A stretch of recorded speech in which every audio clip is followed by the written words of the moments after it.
Robots kamikazes terrestres, drones navals océaniques en haute mer, avions anciens reconfigurés en porte-drones, systèmes de défense aérienne hybride façon Frankenstein. La liste des innovations militaires que l'Ukraine a conçues pendant sa guerre contre la Russie est vraiment impressionnante, et elle ne cesse de s'allonger. Des systèmes high-tech tout neufs, à la remise en service d'antiquité, le pays ne cesse de trouver de nouveaux moyens de porter le combat à son adversaire bien plus puissant. Alors que l'Ukraine intensifie sa campagne de frappe à moyenne et longue portée sur les territoires occupés par la Russie et en plein cœur du territoire russe, elle expérimente des moyens d'augmenter la portée, la furtivité et la létalité de ses frappes. Et maintenant, il se tourne vers le passé, plus précisément la Première Guerre mondiale, pour découvrir une manière ingénieuse de réutiliser une vieille technologie, les ballons. Cette fois, l'Ukraine les utilise comme porte-drones. La technologie est intelligente, pratique, et il semble qu'elle va sérieusement compliquer la tâche des défenses aériennes russes. Voici donc comment l'Ukraine utilise des ballons comme lanceurs de drones, et pourquoi c'est une idée aussi redoutable.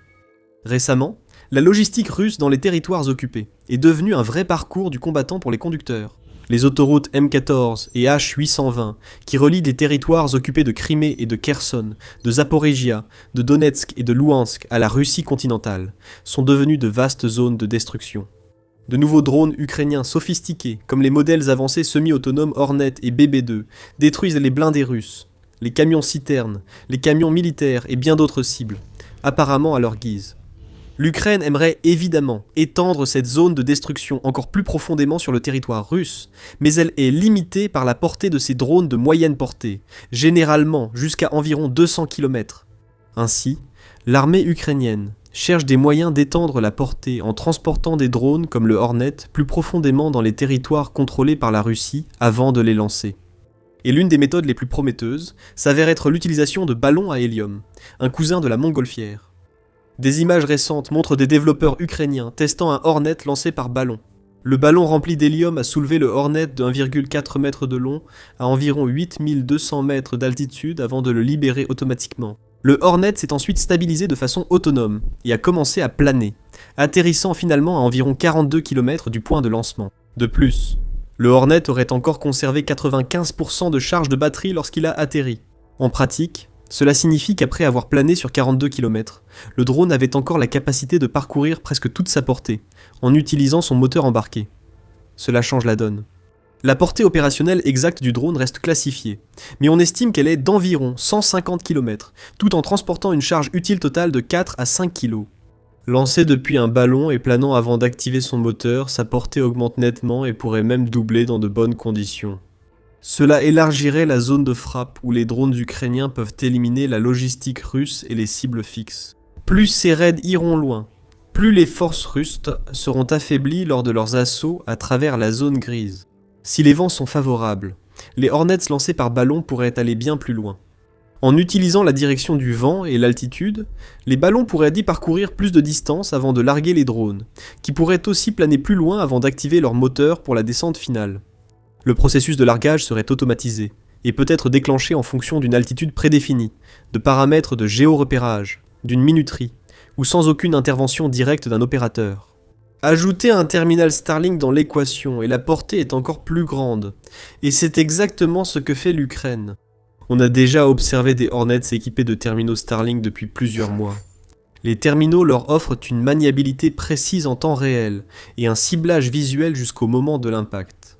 Désormais, la combinaison du lancement par ballon à haute altitude, du largage automatisé, du vol plané et du guidage par Starlink signifie que la portée du Hornet pourrait théoriquement être étendue indéfiniment. Mais même à des portées plus courtes, la méthode de lancement par ballon offre un autre avantage majeur aux opérateurs ukrainiens. Puissance accrue quand c'est essentiel. Parce qu'il passe une grande partie de son vol à planer lorsqu'il est lancé par ballon, le Hornet peut conserver la majeure partie de son énergie pour effectuer des manœuvres complexes à l'approche de sa cible, ou pour augmenter rapidement sa vitesse lors de la phase finale de l'attaque. Cela devrait augmenter sa puissance explosive et le rendre considérablement plus difficile à abattre. Comme mentionné précédemment, l'Ukraine a également expérimenté d'autres méthodes de lancement de drones depuis les airs. Cela inclut le lancement depuis des drones plus grands, ou depuis des avions comme l'ancien AN-28. Mais comparé à ces autres systèmes, les ballons offrent un autre avantage extrêmement utile sur le champ de bataille saturé de moyens électroniques de 2026. une détectabilité grandement réduite. Le Hornet génère déjà une très faible surface équivalente radar et une signature thermique négligeable lorsque le moteur est éteint. La surface équivalente radar et la signature thermique du ballon sont aussi faibles, voire inférieures. Ainsi, la combinaison du ballon et du Hornet est extrêmement difficile à détecter pour la Russie, y compris pendant la phase de vol plané. Un ballon chargé d'un drone pourrait facilement passer silencieusement bien au-delà des radars et capteurs de la ligne de front russe avant de lâcher son Hornet, prenant ainsi les Russes complètement au dépourvu à l'arrière. Mais même si le ballon est détecté, à cette altitude, il est loin d'être facile pour les Russes de l'abattre, et encore moins avant qu'ils ne libèrent le Hornet. Parce qu'à 27 000 pieds, il exploite la faille béante dans certaines des défenses anti-drones russes. Ces défenses sont en couches, avec une efficacité strictement définie par l'altitude. Les mitrailleuses et canons automatiques dominent sous 1 mile, tandis que des drones intercepteurs comme le Yolka sont de plus en plus utilisés jusqu'à 3 miles. Au-dessus de cette altitude, à ce stade, la Russie ne dispose vraiment que de missiles solaires coûteux, provenant de systèmes de défense aérienne, comme le Pantsir, le Tor, le S-300 et le S-400. S'ils parviennent à verrouiller le ballon, ce qui est loin d'être certain, comme nous le verrons un peu plus tard, ils seront probablement efficaces pour abattre le Hornet et son porteur de ballon. Mais à un coût énorme comparé à la combinaison drone-ballon, ces missiles coûtent une véritable fortune. Il est aussi difficile d'obtenir le coût réel des missiles russes que celui de leur autre équipement. La combinaison de ce légendaire manque de transparence russe, des mises à niveau constantes, des missiles même au sein d'un même lot, et de l'exagération des médias occidentaux, produit cet effet. Mais on estime qu'ils coûtent entre 100 000 et plusieurs millions de dollars chacun, selon le missile et le système spécifique. En comparaison, on estime qu'un seul Hornet coûte entre 5 000 et 15 000 dollars. Quant aux ballons, achetés sur le marché, ils coûtent entre 450 et 1200 dollars chacun. Maintenant, vous ne pouvez pas utiliser des ballons météorologiques standards pour transporter un Hornet, qui possède une ogive de 4 à 5 kg et un poids total au lancement d'environ 15 kg. Les ballons généralement utilisés à des fins scientifiques et météorologiques sont trop petits.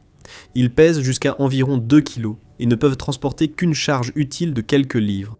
L'Ukraine a besoin de modèles plus grands et plus robustes, pouvant aller jusqu'à 5 kg qui peuvent supporter le poids du Hornet sans éclater à une altitude trop basse. Heureusement, ils sont largement disponibles dans le commerce, même s'il est peu probable qu'ils le soient dans les quantités croissantes dont l'Ukraine a besoin.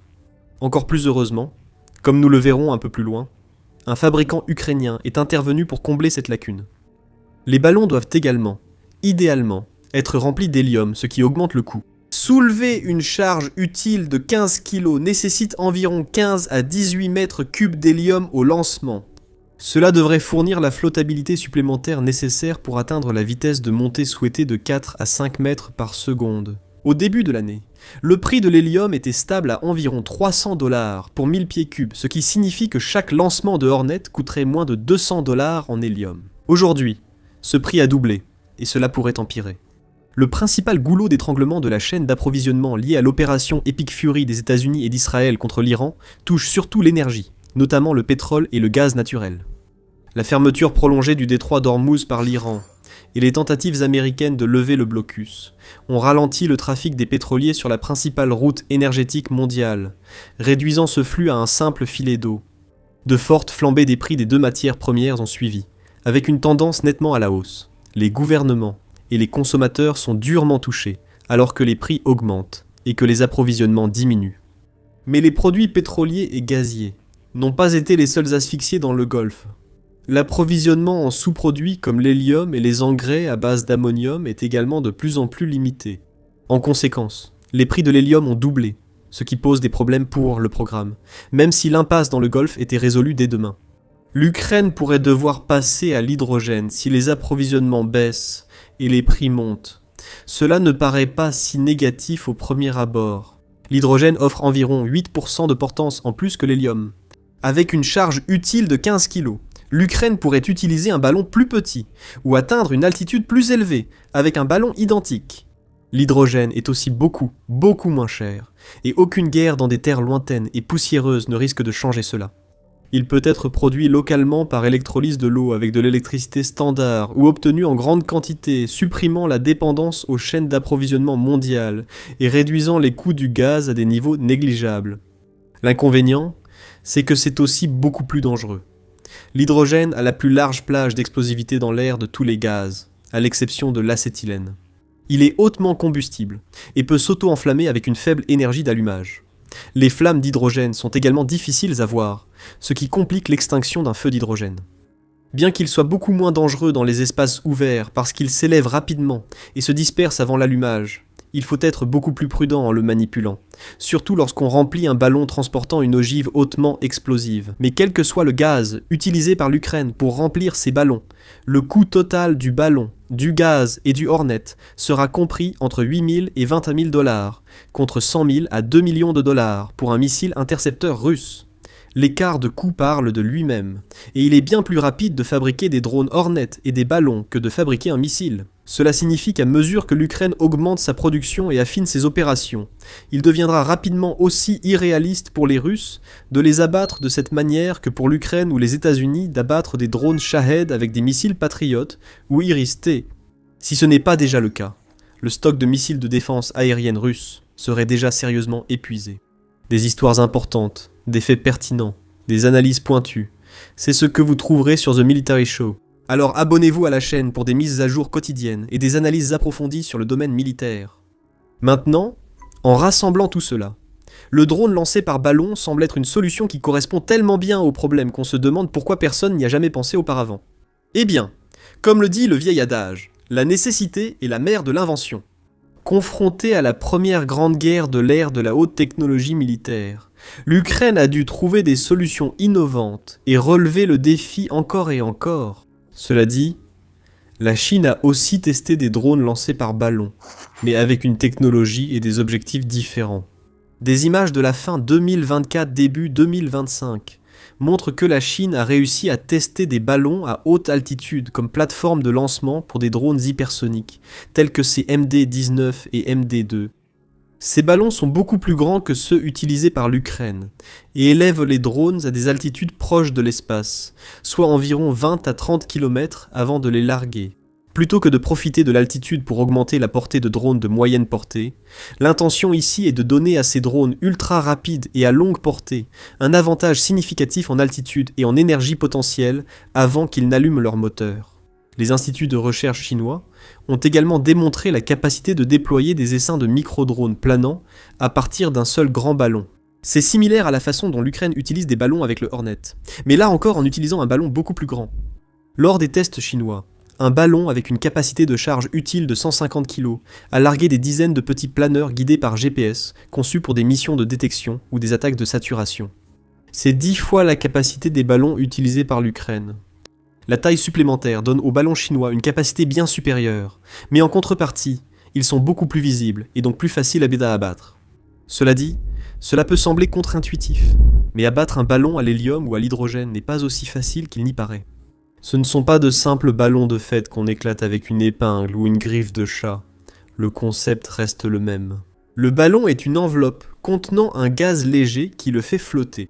Les ballons professionnels utilisés par l'Ukraine et la Chine sont souvent faits de matériaux très fins et flexibles comme le latex, le polyéthylène ou le mylar. On pourrait penser que, puisque ces matériaux restent que très fins, il serait relativement facile de les faire tomber avec des tirs perdus de mitrailleuses depuis un avion de chasse. Mais ce n'est pas forcément le cas. Il peut être difficile de les abattre même avec des missiles RR de précision. Vous vous souvenez sûrement du ballon espion chinois ayant survolé les États-Unis il y a quelques années, suscitant un grand battage médiatique. Il a finalement été abattu par un missile RR tiré depuis un chasseur américain F-22 Raptor. Mais en 1998, le Canada a tiré environ 1000 balles sur un ballon météorologique, et n'a pourtant pas réussi à le détruire. Il s'avère que le matériau fin du ballon ne déclenche pas la plupart des fusées utilisées dans les missiles anti-aériens, et découper un ballon avec un canon ou une mitrailleuse à haute altitude ne le fera pas tomber, du moins pas rapidement. En raison de la faible différence de pression en haute altitude, le gaz s'échappera très lentement. Le ballon finira par tomber, mais cela pourrait prendre des jours. D'ici là, les images des conséquences de l'impact du drone qu'il a lâché seront probablement partout sur Internet. Bien sûr, aucun système ou technologie n'est parfait, et les ballons présentent leurs propres défis. Pour commencer, ils sont à la merci du vent. L'Ukraine ne peut les utiliser que lorsque le vent souffle en direction de la cible visée, que ce soit en Crimée ou à Moscou. Cela limite sérieusement la gamme de cibles disponibles à un moment donné. Il n'y a aucun intérêt à lancer un ballon vers la Crimée si les courants vont l'emporter vers la mer Noire, ou le ramener directement vers vous.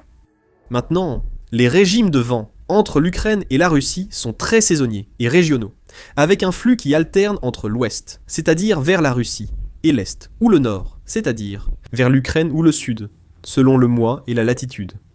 Heureusement, le vent favorise largement l'Ukraine. D'octobre à mars, les cyclones atlantiques poussent les masses d'air depuis l'Europe à travers l'Ukraine vers la Russie. Cela signifie que les ballons lancés depuis des villes comme Kiev, Tchernihiv et Soumy, au nord de l'axe Voyakov, dériveraient naturellement vers Moscou, Rostov et le centre de la Russie. Au sud de l'axe, une frontière climatologique qui divise l'Ukraine en deux zones de vent distinctes. Le vent dominant souffle vers les territoires occupés et l'Ukraine. L'Ukraine ne peut lancer des ballons vers la Crimée qu'à l'automne, quand les vents soufflent d'ouest. À la fin du printemps et en été, le schéma s'inverse. Les occasions de lancer depuis le nord de l'Ukraine seront probablement rares, puisque les vents dominants sont généralement du nord ou du nord-est, soufflant de la Russie vers l'Ukraine. Dans le sud de l'Ukraine, le long de la steppe et de la côte, les vents du nord et du nord-est prédominent, dirigeant l'air vers la mer Noire et la Crimée. Il est donc probable que des attaques de ballons viseront le centre de la Russie depuis le nord, en automne, hiver et début de printemps, tandis que la Crimée et les territoires occupés du sud seront durement frappés le reste de l'année. Cela dit, les schémas ne sont pas tout à fait les mêmes, à 8200 mètres d'altitude qu'au sol. Là-haut, les vents sont généralement plus forts et plus régulièrement d'ouest toute l'année à cause du courant jet. Donc, peut-être que des lancements depuis les deux côtés de l'axe vers des points dans toute la Russie seront possibles toute l'année. Vous vous demandez sûrement comment l'Ukraine a eu l'idée d'utiliser des ballons pour lancer des drones. Ce n'était sans doute pas si surprenant, car il l'avait déjà bien utilisé à d'autres fins pendant la guerre.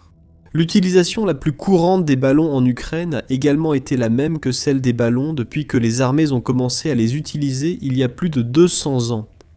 La reconnaissance aérienne. Les ballons d'observation gardent aujourd'hui une place unique comme plateforme surélevée pour surveiller les mouvements ennemis. Leurs technologies ont beaucoup évolué avec le temps, mais l'avantage fondamental des ballons d'observation demeure identique. Leur première utilisation militaire date des guerres révolutionnaires françaises. Lors de la bataille des Rousses en 1794, le corps aérostatique français a utilisé le ballon captif L'Enfant pour observer les positions des troupes autrichiennes, contribuant ainsi à une victoire française. La technologie s'est rapidement répandue, tout comme le nom du ballon. Pendant la guerre de sécession, au début des années 1860, le corps de ballons de l'armée de l'Union a utilisé 7 ballons à hydrogène, dont l'Intrépide, nommé d'après un ancien ballon de reconnaissance français. Les ballons transmettèrent des renseignements en temps réel par télégraphe et guidaient les tirs d'artillerie avec une précision inédite, marquant la première utilisation organisée de l'aviation en guerre. La Première Guerre mondiale fut l'âge d'or de l'aérostation militaire, avec des milliers de ballons d'observation déployés par les deux camps sur le front occidental. Abattre ces ballons, jugés essentiels, devint une priorité pour les pilotes de chasse, tandis que les observateurs sautaient souvent en parachute lorsque les ballons étaient enflammés par des balles incendiaires. Aujourd'hui, les ballons d'observation de l'Ukraine jouent le même rôle, mais avec de l'électronique au lieu d'humains, avec ou sans parachute pour assurer l'observation. L'Ukraine utilise largement des ballons captifs, également appelés aérostats, comme relais aérien pour surmonter le brouillage de guerre électronique ou GE russe. En essence, les ballons élèvent des radios tactiques à des altitudes de 500 à 1000 mètres, ce qui permet d'étendre la portée des communications sécurisées entre les unités au sol à plus de 100 km. Cela permet aux commandants de contrôler les drones FPV et de coordonner l'artillerie même dans des vallées profondes ou des zones urbaines où la ligne de vue est bloquée. Parce que le relais est aéroporté, il est à moins sensible au brouillage au sol qui perturbe généralement les signaux proches du sol. Cela peut faire une différence cruciale sur le terrain. Lors de l'incursion de l'Ukraine dans la région de Koursk en Russie en 2024-2025 par exemple, ces ballons ont fourni le seul lien de communication stable pour les unités ukrainiennes en retraite, lorsque les réseaux terrestres étaient saturés ou brouillés. L'Ukraine utilise également des ballons captifs comme des yeux dans le ciel en permanence pour la triangulation des cibles. Équipés d'antennes de radiogoniométrie, ils peuvent trianguler la position des opérateurs de drones ennemis en détectant leurs signaux de contrôle jusqu'à 90 km de distance. Cela permet à l'artillerie ukrainienne de cibler les pilotes plutôt que seulement les drones. L'Ukraine emploie aussi des drones pour trianguler les cibles. Mais contrairement aux modèles au bois de sa batterie qui doivent revenir à la base en quelques heures, les ballons captifs peuvent rester au-dessus d'un secteur jusqu'à une semaine, en fournissant en continu des flux vidéo et des images thermiques pour surveiller les mouvements des troupes russes et les centres logistiques. Les ballons peuvent aussi assurer des missions de guerre électronique et de renseignement électromagnétique de grande ampleur, que les drones trop petits ne peuvent pas prendre en charge.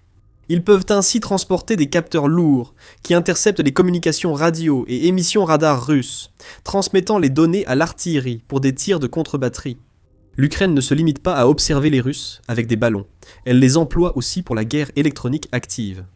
Certains sont conçus pour émettre de faux signaux GPS ou brouiller le guidage des bombes planantes russes, réduisant la précision des frappes aériennes sur les villes clés. D'autres sont équipés de réflecteurs radar, créant de fausses cibles qui imitent la signature d'un avion ou de missiles de croisière. Cela oblige les équipages de la défense aérienne russe à tirer ces missiles coûteux dont nous avons parlé plus tôt dans le vide, révélant ainsi leur position et épuisant leur stock. Pour rien. Comme vous le voyez, un simple ballon météorologique devient un outil précieux pour une armée ingénieuse. L'Ukraine aurait lancé plus de 1000 de ces ballons sur le territoire russe à diverses fins depuis l'automne 2025, avec l'arrivée de milliers d'autres. Désormais, avec des variantes capables de lancer des Hornets, sécuriser l'approvisionnement devient crucial. Heureusement, comme indiqué plus tôt, une entreprise ukrainienne a pris l'initiative. Aerobavovna est décrite comme la première et la seule entreprise ukrainienne à produire en série des aérostats militaires. Elle fournirait la majeure partie de l'approvisionnement de l'Ukraine en ballons tactiques. Fondée par Yuri Vezoven, l'entreprise utilise des polymères légers pour ses ballons, qui sont conçus pour être déployés en seulement 5 à 25 minutes. Elle fabrique des ballons pour répondre aux besoins variés de l'Ukraine, dont certains assez grands pour soulever le Hornet. Il reste à voir si Aerobavovna sera capable de faire face à la demande. Si l'Ukraine continue d'améliorer cette solution, il est peu probable que l'entreprise reste longtemps la seule à produire des ballons tactiques pour l'armée ukrainienne. Nous suivrons bien sûr les développements et espérons-le, nous pourrons bientôt rendre compte des Hornets lancés par ballon au combat. Alors abonnez-vous à la chaîne pour ne rien manquer. Pour découvrir d'autres innovations ukrainiennes, regardez cette vidéo sur la création de leur armée de robots. Merci d'avoir regardé.